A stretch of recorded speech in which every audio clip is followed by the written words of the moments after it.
Video हमने manual air condition का circuit बताया था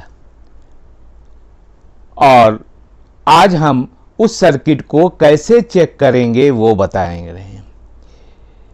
उस सर्किट को कैसे चेक करेंगे ये हम आपको बताने जा रहे हैं, लेकिन उससे पहले हम आपको थैंक यू कहना चाहते हैं जिन लोगों ने सब्सक्राइब किया है। और अगले वीडियो में हम जो भी नाम पढ़ सकते हैं, जो हमारे पास नोटिफिकेशन आती है उसमें जो नाम हम पढ़ सकते हैं, जान सकते हैं, तो उनके नाम हम लें। कुछ लोगों के चैनल जैसे नाम आते हैं हम समझ नहीं पाते हैं, और अगर आप व्हाट्सएप हमें कर दें तो हम जो है फिर आपका नाम लेके आपको थैंक यू बोलेंगे। लेकिन बहरहाल थैंक यू जिन्होंने किया। आज 302 सब्सक्राइबर हो गए, सिर्फ आपका सहयोग की वजह से ऐसा हुआ है। और आप जानते हैं कि 1000 से ज़्यादा सब्सक्राइबर चाहिए, लेकिन आप लोग का सहयोग मिल रहा है। जिन्होंने सब्सक्राइब किया है हमारे चैनल को, थैंक यू, बहुत बहुत शुक्रिया। और व्यूअर बहुत से हैं, देखने वाले बहुत से हैं, प्लीज़ आप लोग इसको सब्सक्राइब कर दीजिए। उसमें कुछ काम ऐसे होते हैं कि अगर आपका नुकसान नहीं हो रहा है तो, और लेकिन दूसरे का फ़ायदा हो रहा है तो कर देना चाहिए। लाइफ में जो है वो मामला बनता है कि आपको सिर्फ एक बार वहाँ पर सब्सक्राइब पे छू देना है। और ठीक, वीडियो अच्छी लगे तो ज़रूर करिएगा, करते ही हैं लोग। और आप भी थोड़ा सा जो है चैनल का सहयोग करें। तो इसमें इस वीडियो में हमने सर्किट को कैसे, इतना आसान है आप देखेंगे कि फटाफट चेक हो जाता है। और कहीं कन्फ्यूज़न हो तो आप हमें व्हाट्सअप, फिर से वही एक बात है कि फ़ोन मत करिएगा, आप व्हाट्सअप करिए, हम मौके पर ज़रूर उसके बाद आपको ज़रूर जो है वो जवाब देंगे। तो चेक करने का तरीका हमने बताया है और इसको देखिए। और अगर अच्छा लगे तो लाइक कर दीजिएगा। और लाइक तो इसलिए ज़रूरी है, या डिसलाइक करिए, जो भी आपका है, हमें आइडिया हो जाता है कि ये वीडियो हमारी बात समझ में नहीं आई है, हम दूसरे ढंग से बना देंगे। तो है, ठीक है।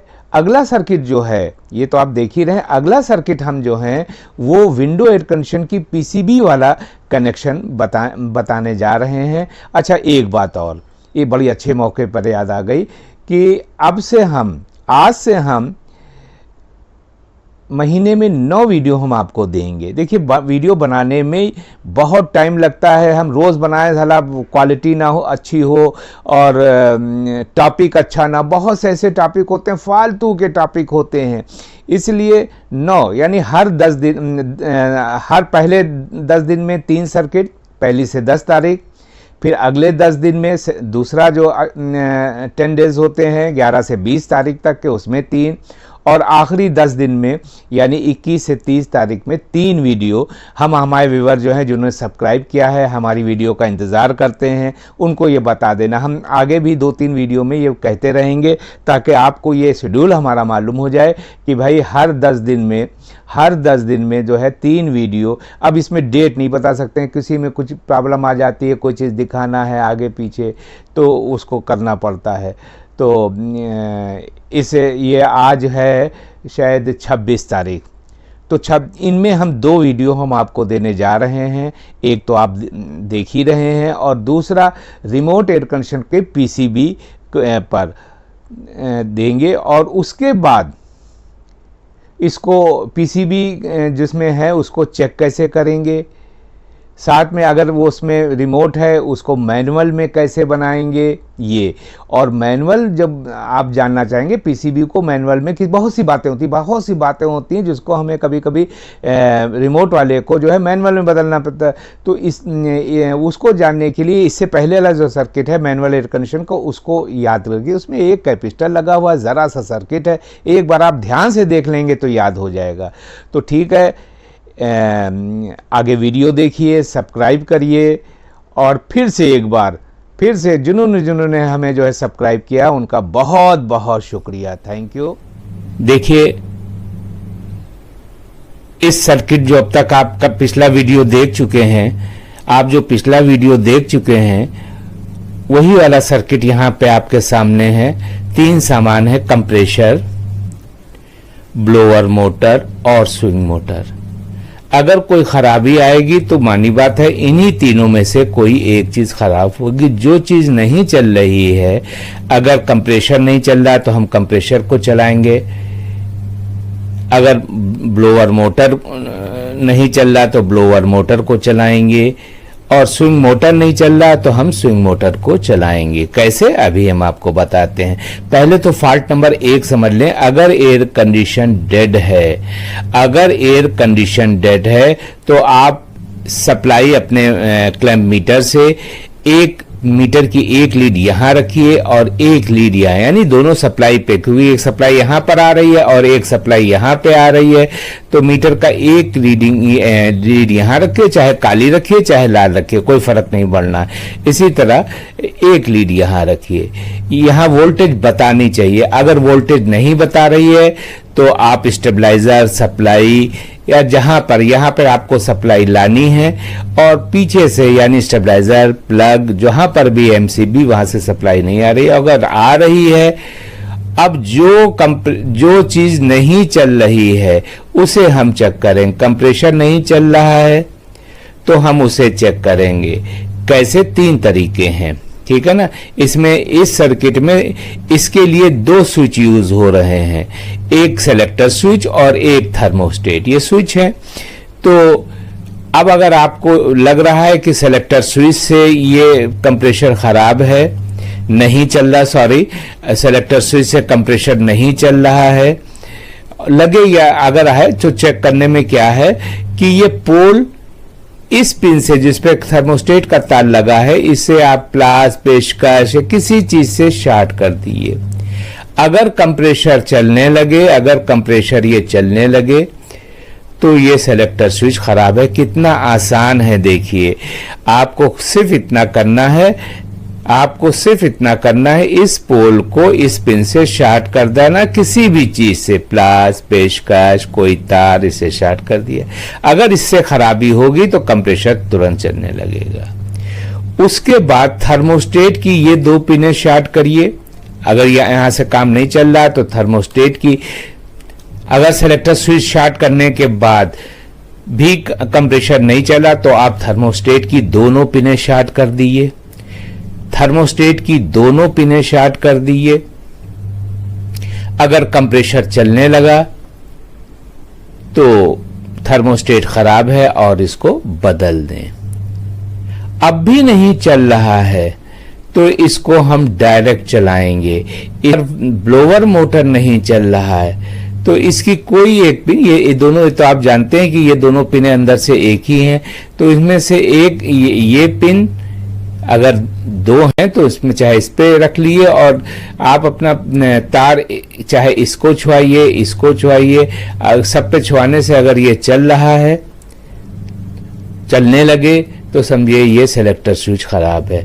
इस सर्किट में ब्लोअर मोटर के लिए सिर्फ स्विच लगा हुआ है, इसको आप चेक कर लियो। चेक करना बेइंतहा आसान है। उम्मीद है आपको मेरी बात समझ में आई होगी।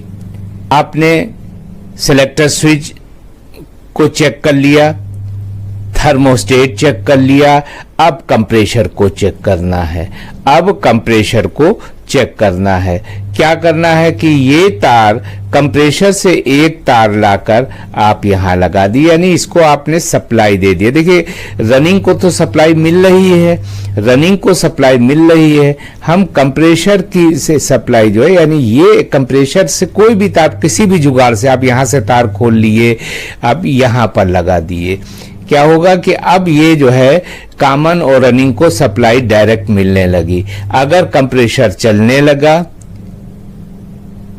तो फिर से इन दोनों को हमें चेक करना होगा, और नहीं चल रहा है तो कंप्रेशर की किसी भी मोटर की 3 चेकिंग होती है। कंटिन्यूटी चेक कर लिए, तीनों पर जो है मीटर की रीडिंग है तो आपको बताएगी। ये हम आपको जो है प्रैक्टिकली अभी जो है हम दिखा देंगे। तो कंप्रेशर को चेक कर लिए, बल्कि अभी हम कंप्रेशर की चेकिंग अलग से जो है अभी इसमें ऐड कर देंगे। तीनों पिन पर को चेक करने जा रहे हैं। कंप्रेशर की 3 चेकिंग है। नंबर 1 कंटिन्यूटी चेक, तीनों पिनों पर नंबर आने चाहिए, बजर नहीं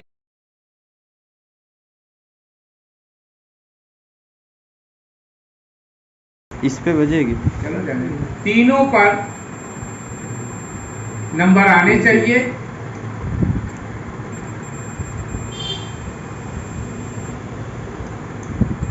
कंप्रेशर की 3 चेकिंग होती है, तीनों पर नंबर आने चाहिए, यानी कंप्रेशर की क्वांटिटी सही है।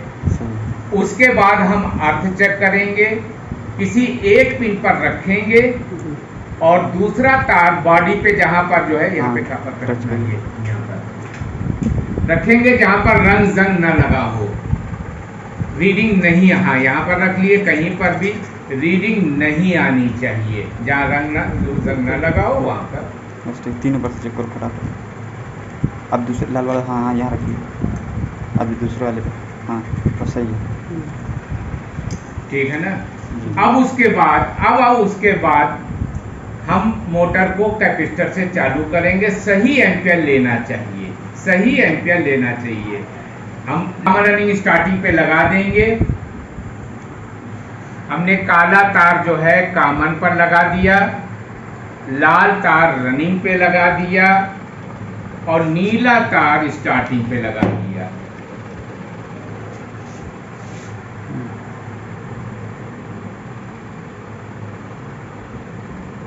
अब जो है इसमें से रनिंग स्टार्टिंग हम कैपेसिटर पर लगा देंगे, की कॉमन रनिंग स्टार्टिंग। अब जो है कंप्रेसर की रनिंग और स्टार्टिंग हम कैपेसिटर पे लगा देंगे। कंप्रेसर की रनिंग और स्टार्टिंग हमने लगा दिया। उंगली रखने से अच्छा ये रखो।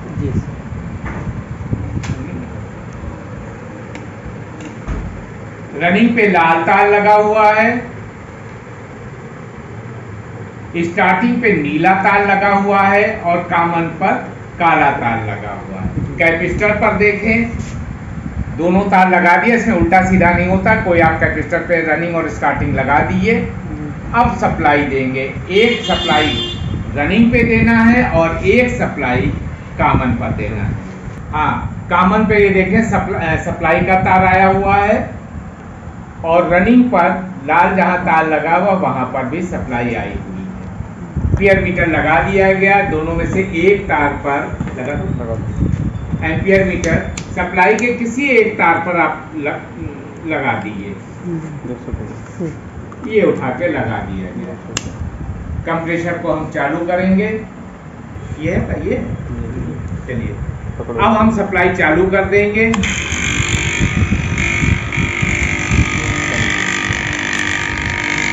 और एम्पियर जो है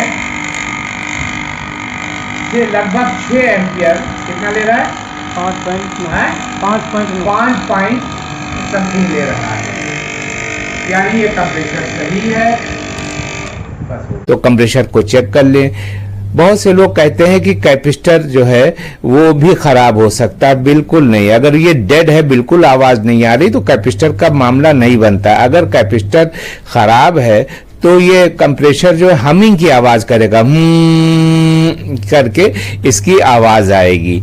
और आप कैपेसिटर बदल कर देख लिए तो क्योंकि कंप्रेसर को अगर ये खराब है नहीं है, आप ये सोचिए कि कंप्रेसर की कॉमन और रनिंग को डायरेक्ट सप्लाई मिल रही है, मोटर को सप्लाई मिल रही है, घूम नहीं पा रहा, कैपेसिटर तो घुमाता है उसको। अब ये अगर खराब है तो करके आवाज आती रहेगी। तो उम्मीद है मेरी बात, तो कैपेसिटर आपके पास होगा। जब आप जानते हैं कि जब आप एयर कंडीशनर या कोई भी मशीन चेक करने जाते हैं तो उसके अकॉर्डिंग जो है आप कैपेसिटर ले जाते हैं, कैपेसिटर को रिप्लेस करके देख लें। और यही सब चेकिंग जो है, यही सेम चेकिंग जो है डुअल कैपेसिटर अगर लगा हुआ इसकी जगह, तो सेम चेकिंग आप उसको करेंगे। इसकी चेकिंग हम आपको दिखाई दे रहे हैं, इसकी चेकिंग दिखाई दे रहे हैं और उम्मीद है ये पूरी चेकिंग हो गई। इतने में चेक हो जाता है। स्विंग मोटर में तो कुछ है ही नहीं है कि ये अगर नहीं चल रहा है तो न्यूट्रल तो आपको देखिए डायरेक्ट मिल ही रहा है। इन दोनों पिनों को शॉर्ट कर दिए स्विच की, अगर चलने लगे तो स्विच खराब है, नहीं चल रहा है तो ये स्विंग मोटर खराब है। ये बात पूरी हो गई। उम्मीद है आपको इतनी आसान सा चेकिंग है, उम्मीद है मेरी बात समझ में आ रही होगी। Thank you. मैं एक बार फिर से कह दूं, प्लीज सब्सक्राइब करें चैनल को, और ये चैनल के लिए आपकी हेल्प होगी। ठीक है, ओके।